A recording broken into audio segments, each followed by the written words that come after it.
Earl Thompson had worked at the Pine Shadow Motel for nearly 20 years.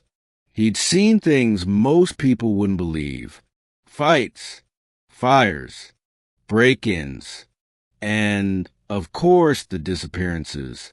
But none of it compared to what started happening after room 217 was sealed.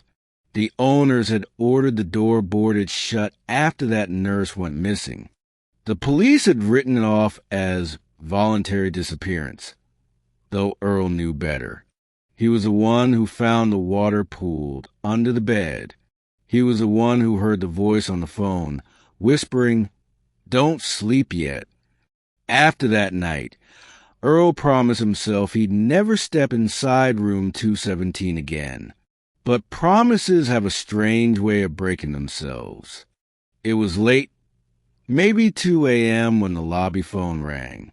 The motel was empty except for a couple of truckers and an elderly couple in room 104. He rubbed his eyes and answered. "Front desk," he said. At first, nothing. Then a faint static hum. "Hello." The sound sharpened into a whisper. "You left the lights on." Earl frowned. "Who is this?"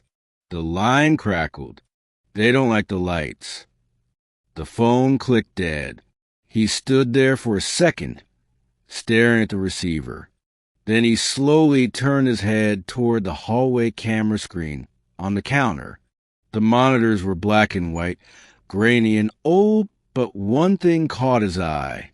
Room 217's light was glowing under the door. He felt his heart pound once hard. That door had been bolted, sealed, and marked "Do Not Enter." The keys had been thrown out months ago. He reached under the desk and pulled out the emergency flashlight. The hallway smelled of mold and detergent. The carpet absorbed sound like a sponge. As he got closer, he noticed something, a faint dripping noise coming from inside. He stopped in front of the door. The metal latch had been twisted off. The wood around the knob was splintered. "Hello," he called out. "Who's in there?" No answer. He placed his hand on the doorknob. It was ice cold. When he pushed, the door swung inward with a low creak. The air was freezing. His breath fogged. The light flickered weakly from the ceiling. The room looked wet, like condensation had formed on every surface. He took a cautious step inside. The mirror above the bed was fogged over. The sheets were rumpled, as though someone had just been lying there. And the phone, that old beige rotary, sat off the hook, the cord swaying gently. He picked it up. There was static then, a woman's voice. "Don't sleep yet." The light went out. Earl's flashlight flickered. He swung it toward the mirror. Two reflections looked back at him. One was his. The other was Clara Jenkins. Soaked, pale, her lips moving silently. The flashlight died, and the phone started ringing. He woke up in the lobby chair with the sun shining through the blinds. His uniform was damp, and his fingers were wrinkled, like he'd been underwater. He ran to room 217. The door was sealed again. No light, no dripping, no sign he'd ever opened it. But on the counter, next to the front desk phone, lay a new room key tag 217, and written on the back, in shaky handwriting, were 3 words. Someone checked in. Chapter 2. Earl tried to quit. He even packed his things and drove out toward Denver the next week. But when he stopped for gas, his phone rang a number he didn't recognize.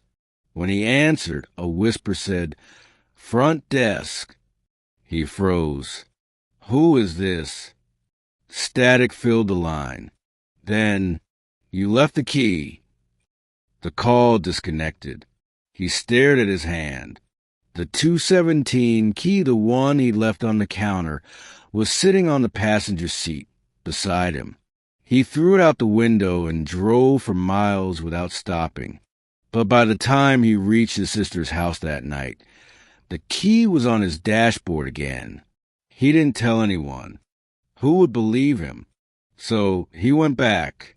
He told himself it was to return the key. But deep down, he knew the truth. Some doors don't stay closed until someone else walks through them. The motel was quieter than usual that night. No cars in the lot, no hum from a vending machine. It was like the world had gone silent around him. He unlocked the lobby, turned on the desk light, and set the key on the counter. Then he heard footsteps in the hall. Slow, wet. He looked at the security monitor. The camera for room 217 was on even though that line had been dead for years. On the screen, he saw the door slowly open. A woman stepped out, barefoot, dripping water, her head tilted as she looked straight into the camera. The monitor flickered. Her face filled the frame. Earl stumbled back. The hallway light outside the lobby went out. Then the next one. Then the next. He grabbed the phone. Deadline. The darkness crept closer, one light at a time. He ran to the back office and locked the door, breathing hard. Through the crack at the bottom, he saw shadows move across the floor, bare feet, leaving wet prints on the tile. The phone behind him rang. It was a lobby line. He picked it up. "Don't sleep yet," she whispered. He threw the phone. The cord snapped against the wall. The lights flickered, then went black. He stood there in the dark, panting. A voice behind him closer now. "Someone has to watch the front desk." He turned slowly. In the faint moonlight through the window, he saw her Clara Jenkins, standing just a few feet away. Her skin pale blue, her dress soaked, her eyes dark and endless. She smiled faintly. "Room 217, she said softly. "It's open." They found Earl's car still in the parking lot the next morning. The lobby was locked from the inside. When the owner forced the door open, the lights were off. The front desk phone was ringing, though the power was disconnected. No one ever saw Earl again. But the guest book on the counter had a new entry in shaky handwriting. Name, Earl Thompson. Check-in, 3:17 a.m. Room, 217. The motel burned down 6 months later. But truckers say that if you drive past the empty lot on a foggy night, you can still see the neon sign flicker faintly, Pine Shadow Motel vacancy. And if you listen long enough, you'll hear the phone ringing and a voice whispering through the static. Someone checked in.